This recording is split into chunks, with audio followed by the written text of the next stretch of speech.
اور اگر کہیں پہ اگر ہمارے ساتھ فرض کر لیجئے کہ کوئی ایسا معاملہ ہوتا ہے جیسے 2018 میں ہوا تھا، تو پھر شاید ہم باہر بیٹھے ہوئے کوئی زیادہ جو ہے نا پرابلم کریٹ کر سکیں، جس طرح سے 2018 میں ہمیں باہر نکال دیا گیا تھا پورے پروسیس سے، اور اس کا نتیجہ جو ہے نا وہ پھر یہ نکلا. اور اب بھی اگر یہی اس طرح کی کوشش کی جا رہی ہے اور اسی طرح کا معاملہ ہے، تو پھر جو ہے نا پھر یہ نظام جو ہے نا ہم کہہ سکتے ہیں دھاندلی ہوئی تو نظام چلنے کا نہیں. جی، تو اس کا مطلب کہ آپ کی پارٹی کو بھی کچھ اس پہ تذبذب میں ہے کہ اصل میں ہونے کیا جا رہے ہیں، آپ کلیئر نہیں ہے کہ یہ فیئر اور فری الیکشن ہوگا، اور آپ کہہ رہے ہیں کہ وہ سوالات جو نفیسہ شاہ صاحبہ نے اٹھائے ہیں وہ آپ کی پارٹی بھی اٹھا رہی ہے. پی ٹی آئی کے لیے کیا سارے رستے بند ہیں یا نہیں؟ ابھی ہم پروگرام میں آپ کا رستہ نہیں بند کریں، ہم بریک دے رہے ہیں تاکہ پھر آپ کو زیادہ وقت ملے بات کرنے کے لیے. ناظرین، بریک کے بعد آتے ہیں، اسٹے ود اس. نواز شریف کے پینڈنگ کیس جو ہیں ان کی ایک ڈیٹ فکس کی جائے تاکہ انتخابات سے پہلے جو انصاف کے تقاضے ہیں وہ پورے ہوں. آپ یہ کیوں نہیں کہتے کہ چیئرمین پی ٹی آئی کے جو مقدمات ہیں پینڈنگ ان کی ڈیٹ فکس کی جائے اور انتخابات سے پہلے آئین قانون کے مطابق اس کے فیصلے ہوں؟ زرداری صاحب کو پورا حق حاصل ہے، وہ لاہور کے وزیر اعظم کا راستہ روکیں اور لاڑکانہ کے وزیر اعظم کے لیے راستہ ہموار کریں. ویلکم بیک ناظرین. اب اسی طرح کی بات چیت سننے میں آئے گی. جی شعیب شاہین صاحب، آپ بتائیے گا کہ پی ٹی آئی جو ہے مطلب آپ کیسز میں زیادہ انوالوڈ ہیں، لیکن آپ کے کچھ ہم دیکھتے ہیں لوگ اپنے وی لاگ وغیرہ زیادہ، علی محمد کا بھی تھا وہ بھی کر رہے ہیں، اور اپنے پولیٹیکل اپنی ایکٹیویٹیز شروع کی ہیں. دیکھیں، میں شروع کروں گا جو طارق صاحب نے کہا، جی ان کو تو بڑا خطرہ ہوتا تھا کہ جناب ہمارے گھروں پہ نہ اٹیک ہو جائیں. بات یہ ہے کہ میں جب صدر تھا اسلام آباد ہائی کورٹ بار کا، میں نے ایک سیمینار رکھا تھا، برداشت معاشرے کی بقا اور عدم برداشت معاشرے کی تباہی ہے. ساری پولیٹیکل پارٹیز آئیں، صافی بھی آئے، لیکن ان کی جو لیڈرشپ تھی جن کو میں نے انوائٹ کیا تھا اس وقت، احسن اقبال صاحب کو، وہ نہیں آئے، اور انہوں نے پھر ایکسکیوز بھی نہیں کیا کہ ہم کیوں نہیں آئے. خیر، یہ تو ان کا اپنی بات ہوگی. اور جو انہوں نے 16 مہینے میں کیا، اگر آپ ان کی ذرا سارے اسٹیٹمنٹس اٹھا لیں ان کے لیڈرز کے، اور ان کی پریس کانفرنسز روز کی 8 سے 10 ہوتی تھیں، یہ ہیٹ سپیچ نہیں ہوتی تھیں، یہ محبت کے پیغام بھیجا کرتے تھے شاید ہماری طرف. خیر، اس کو بھی میں سکپ کر دیتا ہوں. چھپ چھپ کے بھیجتے تھے، ہمیں تو کوئی پتہ نہیں چلا. شاید ان کو میں محبت کا نام دے دیتا ہوں. تو یہ جو لندن ایگریمنٹ کے مطابق یہ جہاں وارد ہوئے ہیں، مجھے بتائیں کہ ایک اشتہاری مجرم کو پروٹیکٹیو بیل دیتی ہے، وہ سہولت کار بنتی ہے اسلام آباد ہائی کورٹ، اور اس کے بعد جب فیصلہ آتا ہے فائنل، آپ کو پتہ ہے کیا لکھا کہ جی آج کے بعد کسی کو پروٹیکٹیو بیل نہیں ملے گی جب تک وہ کورٹ میں نہیں آئے گا. لیکن یہ آرڈر ہو گیا، لہٰذا یہ تو ایگزیکیوٹ ہو گیا، کوئی بات نہیں. صرف ان کے لیے واحد پاکستان کی تاریخ کا پہلا اور آخری کیس ہو گیا. لنڈن پلان تو کوئی آپ بھی آئے تھے، کوئی لنڈن پلان کزن شزن آئے تھے آپ کے بڑے؟ پتہ نہیں آئے ہوں گے یا نہیں آئے ہوں گے، لیکن لندن پلان آج جو ہو رہا ہے نا، آج کی بات کریں، میرا خیال ہے ہم ماضی میں جائیں گے تو 47 سے شروع کرنا پڑے گا آپ کو. نہیں، ہم ساتھ ساتھ کہتے رہتے ہیں کہ آپ ضرور کہیں. نہیں، ضروری ہے کہ تاکہ آگے کل آپ بہتر اس طرف جائیں جو یہ نفیسہ کہہ نہیں رہی تھی کہ سب مل کے چلیں گے تو بات بنے گی. اچھا، اب اس کے مطابق مجھے بتائیں، ایک ریاستی مجرم وہاں بیٹھا ہوا تھا لندن میں، وہاں کا ریاست کے مجرم کو ریاست کا ایک نوکر ڈاکٹر فیصل کس کیپیسٹی میں اس کو پروٹوکول دے رہا ہے اور بیانیہ یاد کرا رہا ہے. اس وقت تک تو پروٹیکٹیو بیل ہی نہیں ہوئی تھی، اس وقت بات تو سعودی عرب گئے، یو اے ای آئے، اس کے بعد پروٹیکٹیو بیل کی باری آئی. تو وہ کس کے کہنے پہ؟ کیئر ٹیکرز جو ان کی ایکسٹینشنز ہیں، یا کوئی اور خاص مقتدر لوگ ہیں جن کی خواہش اور ہدایت پہ وہ وہاں ڈاکٹر فیصل بیٹھا تھا؟ اور اگر وہ اپنے تئیں بیٹھا تھا، کیا فارن آفس نے آج تک کوئی ایکشن لیا؟ ہم تو چیخ کے رہ گئے. اب آتے ہیں ہماری بازی. ہم یہ کہتے ہیں کہ دیکھیں، ہمیں لیول پلینگ فیلڈ تو دور کی بات ہے، ہمیں فیلڈ تو دے دو، لیول ہم خود کر لیں گے. ان کی پی ایم ایل این کی ڈیجیٹل میڈیا نے یہ پیچھے 3 دن پہلے ایک کارنامہ کیا، انہوں نے کہا کہ جناب کون بندہ کس پارٹی کو ووٹ دے گا، آئیں ذرا سروے کریں. ان کا اپنا پی ایل این کا social media, digital media official, اس میں ان کے آئے 81% پی ٹی آئی، 16% وہ پی ایم ایل این، اور یہ 65% ووٹ کا ڈفرنس ہے، اور 4 گھنٹے بعد انہوں نے اس کو ڈیلیٹ کر دیا. اب یہ ہے ان کی اپنی کارکردگی. اور کارنامے کیا ہیں کہ جناب ہم نے تو پتہ نہیں 2/3 میجارٹی لے کر آ جائیں گے. اور ہمارے ساتھ کیا ہو رہا ہے؟ الیکشن کمیشن 4 دفعہ کہہ چکا ہے آفیشلی, پبلکلی, میڈیا میں, بلے کا نشان دیں گے, ابھی تک نہیں آیا. ہمیں کہہ چکا ہے کہ جناب چیئرمین ہیں, سارا کچھ ہے, ابھی تک کوئی آرڈر نہیں آیا. اور ہمارے ساتھ جو کچھ ہو رہا ہے, بلے کا نشان آپ کا ہے تو ہے بھئی, آرڈر بھی کر دیں. ابھی تک الیکشن کمیشن نے آرڈر 30 اگست کا اناؤنسمنٹ کر کے ابھی آرڈر ہمیں نہیں دیا. وہ ایک بندے کی جس کی پارٹی ہے نا, اس کو بھی دے دیا, سوائے ہمارے ساتھ جو کچھ ہو رہا ہے وہ سب آپ کے سامنے. مجھے بتائیں, کل علی نواز اعوان اور عامر ڈوگر کو اٹھا لیا, چلیں جی آپ نے گرفتار کر لیا, let it be produce before a court of law. اٹھایا یا وہ خود کہیں گے؟ نہیں, ابھی تک تو اٹھایا ہوا ہے, خود تو آئیں گے ماشاءاللہ, آپ کے پاس آئیں گے یا جس کے پاس جائیں گے. میں مطلب رانگ نمبر ہے, ادھر نہیں آتے, ادھر نہیں آتے, وہ ہمیں پتا ہے. لیکن جہاں بھی جاتے ہیں تو مجھے بتا دیں کہ یہ چلا کشی, یہ طرز عمل, وہ عثمان ڈار کے ساتھ بھی یہی ہوا تھا نا. ان کو کہا سندھ میں ہوم منسٹر نے, یعنی home minister very relevant person, وہ کہتا جی بڑا پرانا وارنٹ آف ارسٹ ایگزیکیوٹ ہو گیا, گرفتار ہو گیا. 25 دن بعد ملے کہاں سے؟ وہ کامران شاہد کے شو میں. یار کو خدا خوفی نہیں ہے لوگوں میں, یعنی احساس نام کی چیز انہوں نے ختم کر دی ہے. اچھا ہم کہتے ہیں یہ سارے ایڈونچرز آپ کر رہے ہو, اس کا ایفیکٹ کیا ہوگا؟ وقت سے پہلے آپ ڈسکریڈٹ کر چکے ہو سارے اداروں کو, تمام لا انفورسمنٹ ایجنسیز کو, لیکن اس سے حاصل کیا ہوگا؟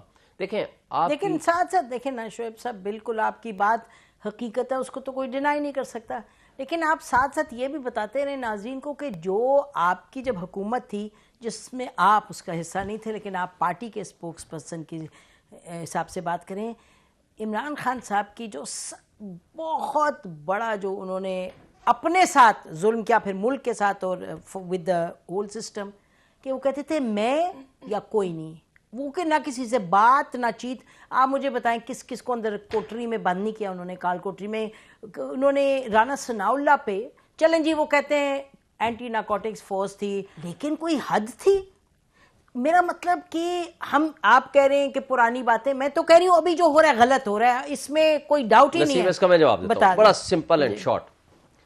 میں کہتا ہوں کہ اس وقت جس لا انفورسمنٹ ایجنسیز نے مقدمہ کیا تھا, یا نیب نے کیا یا کسی لا انفورسمنٹ ایجنسی نے کیا, ان کا 16 مہینے اقتدار رہا, ٹھیک ہے, ان کا احتساب کریں. میں نے بارہا مطالبہ کیا, باقی لوگوں کا بھی احتساب کریں, جس نے مس یوز آف اتھارٹی کی ہے, کسی لا انفورسمنٹ ایجنسی نے کی ہے نا, ان کا احتساب کریں. اچھا دوسری بات مجھے بتا دیں, عدالت نے ان کو ریلیف دیا ہو, ضمانت دی ہو, پھر گرفتار ہو گئے ہوں.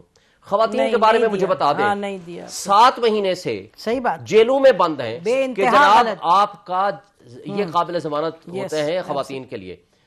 4 دفعہ 5 دفعہ ہم اس پہ بہت بولتے ہیں, وہ بہت غلط بات ہے, ہونا نہیں چاہیے, بالکل ظلم ہے. یہ 20 دفعہ ضمانت کے باوجود اٹس ناٹ لیگل واٹ آپ کہیں جی ہم نہیں چھوڑیں گے. یعنی عدالت جو ہے سبارڈینیٹ ٹو ایگزیکٹو ہے, ایگزیکٹو جو فیصلہ کرے گی اور عدالتیں اس کی پابند ہو جائیں گی, اس کے سامنے باندھی بن کے کھڑے ہو جائیں گی. لیکن اس کا نقصان کیا ہونا ہے؟ دیکھیں الیکشن ہو جاتے ہیں, لولی لنگڑی حکومت اس طرح آپ بنا لیتے ہو, بے شک آپ نے عوامی مقبول ترین پارٹی کو آپ نے کرش کر دیا, جو بھی طریقہ واردات اڈاپٹ کیا. مجھے بتا دیں آج معاشی تباہی اس کو حل کر پائیں گے؟ آپ کو ضرورت ہے اوورسیز کی, جنہوں نے یہاں ڈالر لے کر آنے ہیں. نمبر 2 یہاں انویسٹمنٹ آنی ہے. نمبر 3 آپ کے اوپر ایک ٹرسٹ آنا ہے. یہ کیا, اور پھر آپ کے خرچے کم کرنے ہیں اور آپ نے آمدنی بڑھانی ہے, ایکسپورٹ بڑھانا ہے. یہ کوئی عوامی مقبول پارٹی کے علاوہ کوئی شخص نہیں کر سکتا. اور پی ٹی آئی کو کیا بینیفٹ حاصل ہے؟ وہ یہ حاصل ہے کہ آج 100% میں کہتا ہوں اوورسیز اس کے ساتھ کھڑے ہوئے ہیں. آپ نے ان کا ووٹ ختم کر دیا, وہ آپ سے مزید ناراض ہو گئے, وہ آپ کو پراپر چینل سے پیسے دینے بند کر دیے, اور کم ہو گئے نا, کم ہو گئے ہیں. تو پھر آپ بند نہ کریں. چلے میں اس کو تصحیح کر دی نا آپ کے کہنے پہ, لیکن میرے کہنے میں نہیں, حقائق ہیں. آپ نے مجھے انٹروین کیا, لیکن میری ایک اسیسمنٹ ہیٹ آف ڈسکشن میں ایک میں نے بات کر دی, لیکن اٹ واز ناٹ انٹینشنل کہ جی وہ بند کر دیا. ظاہر ہے انہوں نے اپنے بچوں کو, لوگوں کو پیسے بھیجنے ہیں. لیکن مجھے یہ بتائیں, اگر وقت سے پہلے ڈسکریڈیٹڈ آپ نے الیکشن دے دیا, نہ کوئی انٹرنیشنل انویسٹمنٹ آئے گی, نہ ہمارا اوورسیز انویسٹمنٹ کرے گا, نہ رول آف لا کا انڈیکس آپ کا اوپر جائے گا, نہ آپ کی ایکسپورٹ بڑھے گی. تو آپ ملک کی نیشنل سیکورٹی کو ایٹ رسک کر رہے ہیں, اور آپ کے ملک کی جڑیں کھوکھلی کرنے کے مترادف ہے. اگر خدا نہ خواستہ اس وقت جو اس کرائسس کے زمانے میں, دیکھیں پاکستان کی تاریخ میں ہم نے کبھی نہیں سنا تھا پچھلے 1 سال کے علاوہ ڈیفالٹ کر رہے ہیں, ورنہ اس سے پہلے یہ کانسیپٹ ہی نہیں تھا. بلکہ ان کے اپنے ایک سال نہیں ہے، جب پہلے 2-3 سال سے بات ہو رہی ہے نا، اور آپ کی پارٹی سب سے آگے کہتی ہے. دیکھیں اس وقت کے اعداد و شمار نسیم آپ اٹھا لو، تمام انڈیکیٹرز وہ یہ کہتے ہیں، انٹرنیشنل انڈیکیٹرز 0 سے 5% چانس آف ڈیفالٹ تھا. ان کے اپنے خواجہ آصف کے بقول ہم ڈیفالٹ کر چکے ہیں. یہ تو انہوں نے کارنامہ کیا. اور انہوں نے جو 16 مہینے کی تباہی کی کیا ریزن دیتے ہیں کہ جی ہمارے پاس ایکسکلوسیو پاور تھی نہیں، ہماری لولی لنگڑی حکومت تھی. You made your point. اب ہمیں بریک لینی ہے. بات یہ ہے کہ آپ کی جو حکومت تھی اس نے بھی کوئی بہت زبردست کمال نہیں کیا تھا. آپ کے اوورسیز پاکستانیوں سے وہ جو پتہ نہیں $1000 کی اسکیم تھی، ایسے کوئی دیتا ہی نہیں پیسے، چاہے آپ کو جتنی محبت کریں. وہ شوکت خانوں میں دے دیتے ہیں کیونکہ وہ اللہ کے نام کے ہوتے ہیں. ملک جیسے اگر سینسبلی چلتا ہے پھر لاتے ہیں اوورسیز پاکستانی. آپ کے دور میں بھی ایسے نہیں انہوں نے کیا. $5 بلین تو صرف ڈیجیٹل والے وہ جو اکاؤنٹ آپ نے کھولا تھا اس پہ آگے تھے، اور اس کے بعد جب یہ کھولتے ہیں تو وہ آ جاتے ہیں. بریک لیتے ہیں، میں واپس آتی ہوں. بریک لیتے ہیں، واپس آئیں گے. طارق فضل چودھری صاحب بڑے صبر سے بہت سی باتیں سنی ہیں انہوں نے. واپس آتے ہیں تو ان سے اور نفیسہ شاہ صاحب سے ذرا سنتے ہیں. اسٹے ود اس.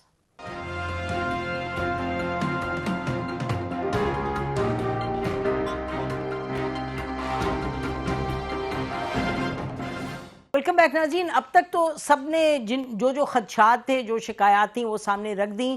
اب ہم چاہیں گے کہ اپنے پینلسٹ سے سب سے کہیں کہ بتائیں آگے کا راستہ کیا ہے.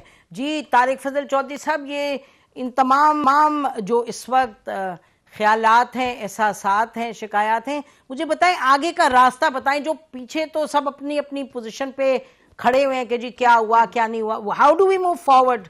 جی بالکل، میں آپ کو بتاتا ہوں. جی راستہ آگے انشاءاللہ بڑا کلیئر اور بڑے واضح ہے، لیکن جو باتیں ساری شعیب صاحب نے کی ہیں اور میڈم نفیسہ شاہ صاحبہ نے کی ہیں، میں شعیب صاحب کی گفتگو سن کے مجھے وہ ایک واقعہ یاد آ رہا تھا کہ ایک دوست نے دوسرے دوست کو گلہ کیا کہ مجھے ایک تیسرے دوست نے خط لکھا ہے اور بڑا ہی قابل اعتراض خط ہے وہ.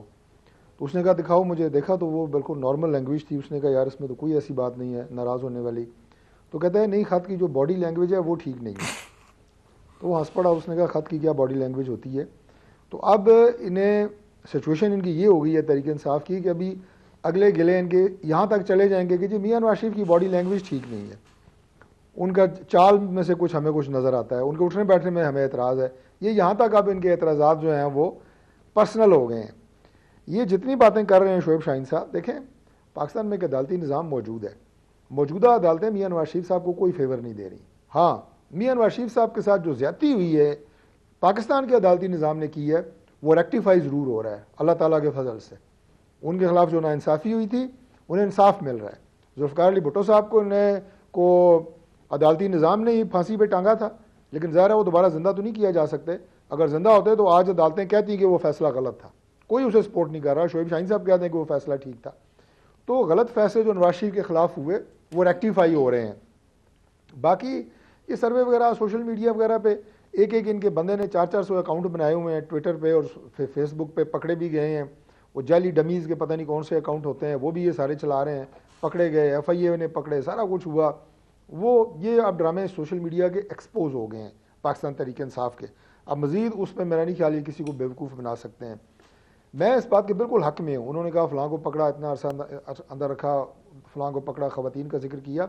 میں بالکل اس کے حق میں ہوں کہ انصاف کے تحت فیصلے ہونے چاہیے، کسی کے خلاف نا انصافی نہ ہو، کوئی جو ملوث نہ ہو اسے پکڑا نہ جائے، اور اگر کوئی ملوث ہے تو اتنا ہی سزا ہو جتنا کہ اس نے قصور کیا ہے. اب 9 مئی کا جو واقعہ ہے، اب مجھے آپ یہ بتائیں کہ ساری پاکستان کی سیاسی قیادت کے خلاف بڑی بڑی زیادتیاں ہوئی ہیں. کسی نے یہ کام نہیں کیا کہ جی ایچ کیو پہ حملہ کرو، شہداء کی یادگاریں جا کے جلاؤ، کور کمانڈر کے گھر میں جا کے گھسو، کسی نے بھی نہیں کیا. اور یہ ایک ملٹری آفینس ہے، یہ کوئی سیولین آفینس نہیں ہے. اور اس پہ میں یہ کہوں گا کہ ملٹری نے ریسٹرین کا مظاہرہ کیا ہے. انہوں نے گولیاں نہیں چلائیں. آپ کسی کے گھر میں گھسیں تو میں کہتا ہوں کہ اگر اسے کوئی خدا نہ خاصا کوئی گولی بھی مار دے تو 302 کی دفعہ نہیں لگتی. اس میں بھی شعیب صاحب اگر میں غلط ہوں تو مجھے کریکٹ کریں. اگر کسی کے گھر میں کوئی حملہ کرے، اس کے اندر کوئی جائے گھر کے، تو اسے اپنے دفاع میں گولی چلانے کا اختیار ہے. لیکن نہیں ہوا، جو کہ اچھا ہوا، میں اسے اپریشیٹ کرتا ہوں. اور وہ کیسز سارے عدالتوں میں چل کہ وہ خواتین جیل میں بند ہیں. مریم نواز کا کیا قصور تھا؟ نہ کوئی پبلک آفس ہولڈر، اسے کتنے مہینے، کوئی سال سے زیادہ جیل میں. اور پھر میاں نواز شریف صاحب کو ٹارچر کرنے کے لیے تحریک انصاف کی بات بتا رہا ہوں، باپ کے سامنے بیٹی کو گرفتار کیا. وہ باپ سے ملنے گئی جیل میں, میاں نواز شریف جیل میں تھے, راستے سے گرفتار کر لیں, گھر سے گرفتار کر, نہیں, جیل میں نواز شریف کے سامنے بیٹی کو گرفتار کیا. تو یہ اپنی باتیں ساری بھول گئے ہیں, اب ان کو ساری باتیں یاد ہیں. میں نہیں کہتا کہ اگر پھر میں کہوں گا کہ میں ماضی کی مثالیں مولانا ثناء اللہ صاحب کے ساتھ کیا کیا, انہیں کتنا, یعنی پوری دنیا نے اس مقدمے پہ لان تان کی کہ جناب آپ نے ان پہ ان کی گاڑی میں. جی تو آگے کس طرح چلیں گے طارق فضل چودھری صاحب, آگے کی بتائیں, پروگرام کا ٹائم ختم ہو رہا ہے, یو میڈ یور پوائنٹ, بتائیں ایک آگے. جی آگے کی آ جائے. دوسری میں اپنے بھائی شعیب شاہین صاحب کو یہ کہوں گا کہ یہ دھمکیاں نہ دیں جیسے عمران خان صاحب کہتے ہوتے تھے کہ فلاں فلاں کے تو بچوں میں اسکولوں میں ان کے بچوں کو پکڑ کے لوگ ماریں گے, ان کے بچوں سے شادیوں کوئی نہیں کرے گا. تو یہ تانے کوسنے نہ دیں کہ اوورسیز پیسے نہیں بھیجیں گے, اوورسیز پیسے روک لیں گے. اوورسیز کو جب پتہ لگا نا کہ ملک چل رہا ہے تو وہ بالکل بھیجیں گے. اوورسیز جتنے تحریک انصاف کی حکومت سے خوش تھے, مجھے بھی پتہ ہے, آپ کو بھی پتہ ہے, انہیں بھی پتہ ہے کہ کتنے خوش تھے تحریک انصاف کی گورنمنٹ سے کہ کتنی اچھی یہ گورنمنٹ ہے. آگے کا راستہ ایک ہی ہے, الیکشنز وقت پہ, منصفانہ الیکشنز اور شفاف الیکشن جس پہ سارے انشاءاللہ ٹرسٹ کریں گے, وہ الیکشن آگے کا واحد راستہ ہے. اور سیاسی جماعتیں بالکل اپنی تیاری کے ساتھ میدان میں آئیں. وہ جیسے کہتے ہیں گھوڑا بھی حاضر ہے, میدان بھی حاضر ہے, ٹیسٹ کر لیں کہ کس کس کے پاس کتنی عوامی مقبولیت ہے. اور عمران خان صاحب کے 4 سالہ جو دور تھا اس کا موازنہ میاں نواز شریف صاحب کا بھی اتنا ہی کوئی 4 سالہ دور تھا. اور آپ کو لگتا ہے کہ پی ٹی آئی کو وہ سپیس مل رہی ہے جو ملنی چاہیے الیکشنز میں پارٹیز کو؟ اب ہم کریں گے تو صحیح نا. جی طارق فضل چودھری صاحب, پی ٹی آئی کو وہ سپیس مل رہی ہے جو ملنی چاہیے پارٹیز کو؟ ملک کو کیا دیا, اچھا پتہ لگ جائے گا آپ کو کہ لوگ کس کے ساتھ ہیں. چودھری صاحب میں نے آپ سے سوال کیا کہ پی ٹی آئی کو وہ, مطلب کہ آپ اخباروں میں بھی دیکھتے ہیں, ہر جگہ دیکھتے ہیں جہاں یہ کوئی کرنے لگتے ہیں کارنر میٹنگ یا گھر کے اندر بھی, تو یہ اسد کیسر صاحب کے ہم دیکھ رہے تھے, اب تو خیر وہ جیل میں ہیں, تو کہتے ہیں کہ ہمیں بالکل کچھ بھی ایکٹیویٹی نہیں کرنے دے رہے. تو اس پہ آپ کیا کہیں گے, یہ الیکشن پھر فیئر ہوں گے اس طرح؟ دیکھیں بات یہ ہے کہ میں نے پہلے عرض کر دی, شارٹلی دوبارہ عرض کر دیتا ہوں کہ وہ لوگ جو 9 مئی کے واقعات میں ملوث ہیں, منصوبہ ساز ہیں, عمل درآمد کرنے والے ہیں, ان کے خلاف مقدمات ہیں, وہ ان کا سامنا کر رہے ہیں. اور وہ ان کا سامنا کر کے اگر نہیں, ہم ان کی بات کریں جو باہر ہیں, میں ان کی بات کر رہی تھی جو باہر ہیں, چھوٹے چھوٹے جلسے کریں, چیزیں وہ جاری کریں گے. ٹھیک, I've got your point G, quickly Nafisa, sorry. اب لوگ جو ریشنل دیا, جو ہم نے کہا کہ میاں صاحب کو اسپیشل مرات مل رہے ہیں قانون کے اداروں کی طرف سے اور اینڈ سو آن, تو انہوں نے کہا کہ ان کے ساتھ مظالم بھی ہوئے اور اس کا ازالہ ہونے جا رہا ہے. تو میں یہ سوال پوچھتی ہوں آپ سے, جو میرے ویورز ہیں ان سے, اگر ادارے دیکھ رہے ہیں ان سے, تو پاکستان پیپلز پارٹی کے ساتھ جو مظالم ہوئے ان کا کیوں نہیں ازالہ ملتا؟ اصغر خان کیس کا آج تک کیوں نہیں فیصلہ ہوا؟ اگر وہ فیصلہ ججوں نے تو بتا دیا کیا ہوا ہے, لیکن اس کا کیوں نہیں لاجیکل کنکلوژن آ رہا؟ کیونکہ وہی سسٹم پھر چل رہا ہے. نے بھی بتا دیا لکھے جی, شہید ذوالفقار علی بھٹو, اس کا عدالتی قتل, ان کا کیوں نہیں ججز, ابھی تو قاضی فائز عیسیٰ بیٹھے ہوئے ہیں, اگر یہ بات سن رہے ہیں میری, تو میں ان سے کہتی ہوں اس کا فیصلہ کریں. اگر وہ ہسٹوریکلی کوئی ریڈیکل قسم کے جج آئے ہیں جو بالکل آزاد اور انڈیپینڈنٹ ہیں, پھر شہید بی بی کا مقدمہ ہے, وہ کیوں نہیں چلتا؟ ایسے کتنے ہمارے ساتھ ہاتھ ہوئے لیڈرشپ کے ساتھ, اور یہ تو ان کے بھی فیصلے ہونے چاہیے. آگے آپ نے جو رستہ کہا, میں یہ سمجھتی ہوں کہ political parties across the board کوئی گرینڈ پولیٹیکل ڈائیلاگ الیکشن سے پہلے اگر ہو تو پھر بہت ایزی ہوگا کہ ادارے جو ہیں وہ اس کو سیریس بھی لیں گے. لیکن جب تک یہ ڈیوائڈ اینڈ رول والی بات ہوگی کہ آج مجھے فیور مل رہا ہے تو میں اوروں کو کاٹوں, تو یہ پھر تسلسل چلتا جائے گا, اور اس سے آپ کی سیاسی ٹھنڈک نہیں آئے گی اس ملک میں. چارٹر آف ڈیموکریسی چیپٹر 2 لکھنے کی ضرورت ہے, آف دیٹ کائنڈ. جی, سمتھنگ آف دیٹ کائنڈ. ناظرین, ان سب چیزوں پر ہماری نظر رہے گی. پارٹیسپینٹس کا بہت شکریہ پروگرام میں آنے کا. خدا حافظ. کل انشاءاللہ ملاقات ہوگی. پاکستان زندہ باد.